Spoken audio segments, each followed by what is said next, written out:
جناب شاہ غلام قادر صاحب صدر پاکستان مسلم لیگ نون آزاد جموں کشمیر سے۔ بسم اللہ الرحمن الرحیم۔ جناب اسپیکر، بہت شکریہ آپ کا، اور آپ کے ذریعے میں نگران وزیر اعظم پاکستان کو آج آزاد کشمیر اسمبلی میں تشریف لانے پر خوش آمدید کہتا ہوں۔ جناب اسپیکر، بہت ساری باتیں یہاں پاکستان کی سلامتی کے حوالے سے، معیشت کے حوالے سے، سیاست کے حوالے سے تجاویز ہو گئی۔ کشمیر کے حوالے سے راج صاحب نے بھی بڑی تجاویز دے دی ہیں۔ میں بات کو کوئی بہت زیادہ لمبا کرنے کے حق میں نہیں ہوں، لیکن ایک بات میں ابتدا میں کہنا چاہتا ہوں کہ ریاست جموں کشمیر ایک متنازع علاقہ ہے، چاہے آزاد کشمیر ہو، چاہے گلگت بلتستان ہو، چاہے مقبوضہ کشمیر ہو۔ پاکستان کی حکومت اس کو متنازع علاقے کے طور پر تسلیم کرتی ہے، اور ہندوستان نے شروع سے کہا ہے کہ اس کو ہم متنازع علاقہ نہیں سمجھتے اور یہ ہمارا علاقہ ہے۔ وہ آج تک اسی پالیسی پہ قائم ہے، اور اس پالیسی میں انہوں نے اقوام متحدہ میں جا کر بھی اس پالیسی کو بعد میں آ کر 62 میں انہوں نے اس پالیسی کو چینج کیا، اور اس کے بعد سے وہ اسی پالیسی پہ قائم رہے۔ ہمارے یہاں پالیسی میں تسلسل کے ساتھ تبدیلی آتی ہے۔ میں نگران وزیر اعظم جو ہیں، وہ چونکہ پڑھے لکھے دانشور بھی ہیں، میں ان سے گزارش کرنا چاہتا ہوں آپ کے توسط سے کہ بار بار مواقع اللہ تعالیٰ نہیں دیتے، آپ کو موقع ملے، آپ کشمیر کے حوالے سے ہی ایک پالیسی بنوا کر چلے جائیں۔ آپ کے پاس وقت ہے، آج آپ پہ اختلاف نہیں ہے۔ آج آپ کشمیری لیڈرشپ کو، پاکستانی لیڈرشپ کو اور پاکستان کے جو حکمران دوسرے ہمارے طبقات ہیں ان کو بٹھائیں۔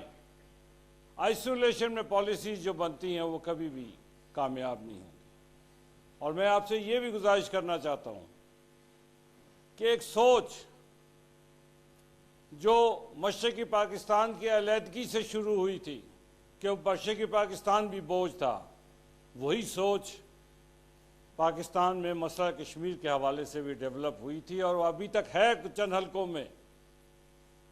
اس سوچ کو تبدیل کرنا پڑے گا۔ جب تک اس سوچ کو تبدیل نہیں کریں گے، کشمیر آپ پہ بوجھ نہیں ہے، آپ کی سلامتی کا تقاضا ہے۔ آپ کی سلامتی کے لیے ضروری ہے کہ کشمیر جو ہے، کشمیری زندہ رہیں۔ اور اگر پاکستان کی سلامتی، پاکستان کی اقتصادیات کا تعلق ہے، تو کشمیر سے بہتے ہوئے دریا جو ہیں یہ اس بات کے ثبوت ہیں۔ ہم یہاں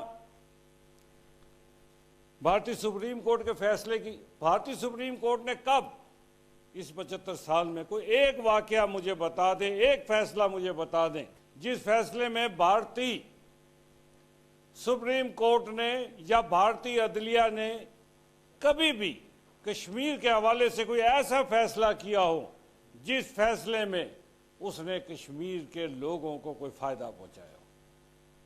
افضل گرو کا کیس لے لیں، شہید مقبول بٹ کا کیس لے لیں، کوئی بھی کیس لے لیں، انہوں نے، بھارتی عدلیہ نے کبھی بھی کشمیریوں کو، اور ہمیں امید بھی نہیں کرنی چاہیے، ہم نے کب تسلیم کیا کہ ہندوستان کا قبضہ جائز ہے، ہندوستان کا آئین جو ہے مقبوضہ کشمیر میں جائز تھا، اس لیے ہم اس پہ جو ہے کام کریں گے، اور اس نے اٹھا لیا تو ہمیں پریشانی ہوگی؟ نہیں۔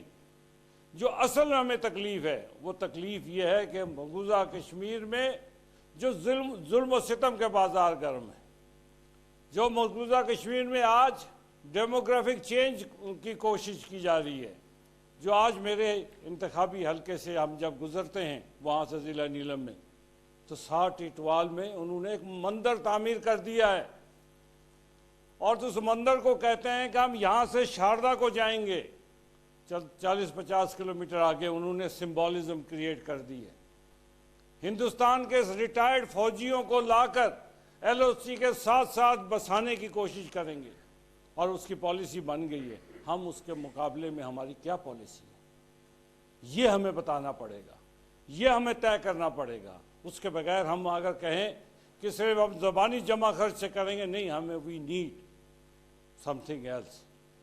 ہمیں ڈیفیٹڈ مینٹیلٹی سے نکلنا پڑے گا۔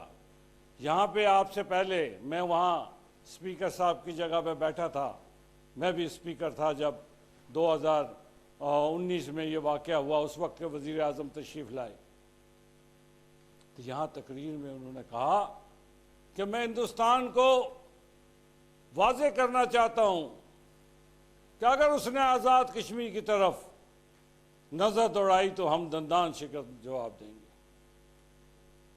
ہمیں سمجھ آ گئی تھی۔ انہوں نے آزاد کشمیر، کیا مقبوضہ کشمیر ہمارا نہیں تھا؟ اور جاتے جاتے ہمیں گھڑیال کے تحفے دے گے۔ آج تک ہم وہ دن ہی گن رہے ہیں۔ مجھے امید ہے کہ آپ گھڑیال کا تحفہ ہمیں نہیں دیں گے، اب کوئی ایسا تحفہ نہیں دیں گے جو ہم دن گنتے رہیں گے۔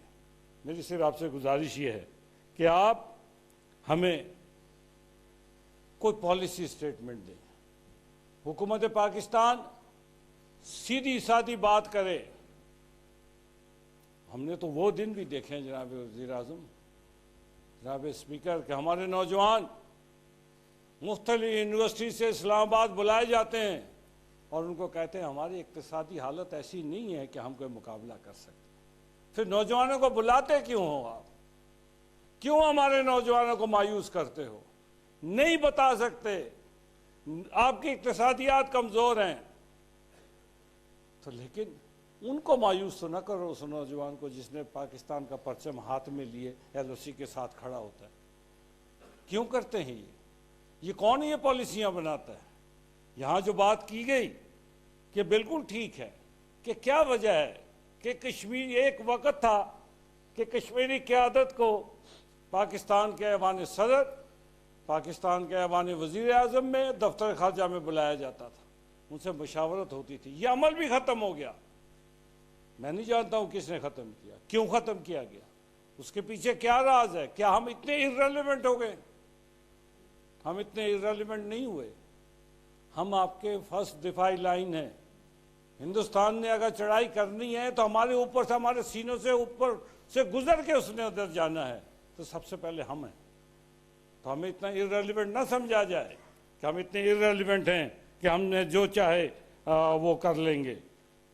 مجھے تو افسوس ہے کہ یہ اس دن بھارتی سپریم کورٹ کا فیصلہ ہے، پورا دن بھارتی میڈیا جو ہے اس پہ جشن مناتا رہا۔ وہاں کے جو بلاگرز تھے، یوٹیوبرز تھے، وہ پروگرام کرتے رہے۔ ہمارے یہاں 5 منٹ کی خبریں چلی، کسی چینل پہ 2 منٹ کی خبریں۔ یہ ہے، اگر یہ رسپانس ہے تو پھر ہم کہیں کہ جی ہم جناب کشمیریوں کے ساتھ ہیں، تو یہ رسپانس آج تو مقبوضہ کشمیر میں شیخ عبداللہ کی فیملی،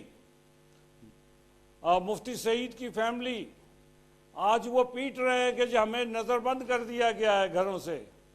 لیکن جب قائد اعظم نے ان کو سمجھانے کی کوشش کی تھی، اس وقت وہ پنڈت جواہر لال نہرو کے ساتھ تھے، اس کے فلسفے پہ چل رہے تھے۔ لیکن قائد اعظم کا فرمان، قائد اعظم کا نظریہ بار بار درست ثابت ہوتا ہے۔ تو میری آپ سے گزارش یہ ہے جناب اسپیکر، آپ کے ذریعے ہمارے مہمان سے، کہ ہمارا وکیل